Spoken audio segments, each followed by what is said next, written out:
अल्लाह, ये सब क्या देखना पड़ रहा है। हाय या अल्लाह, या अल्लाह हम पे रहम कर, सब्र दे हमें। खुशामदीद नूर बेटा। अमीना कैसी है? वो ठीक है। आपको सलाम कहा है अम्मी। मॉम बस कर दे। ज़ैनब ने उस रेहान जैसे शख्स से खुद को बहुत मुश्किल से निकाला है। अब उसे भी तो खुश रहने दे, भले उम्र के साथ ही सही। बातें तो बहुत अच्छी कर रही हो, मगर क्या दुनिया में और कोई मर्द नहीं बचा था? वेलकम ज़ैनब। Thank you.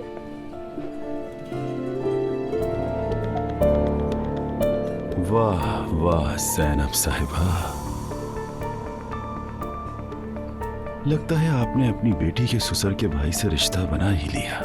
क्या पता दुआ की उलझन की वजह यही हो। मैंने और हमीदी साहब ने कुछ अर्सा पहले एक दूसरे के साथ वादा किया था, जिसे वो पूरा करने के लिए आ रहे हैं। वो नूर का रिश्ता मांगने आ रहे हैं। शादी नहीं करना चाह रही बाबा। लेकिन तुम शादी करोगी। लेकिन क्यों बाबा? मैं शादी नहीं करना चाहती। क्या आपको मुझ पर एतबार नहीं?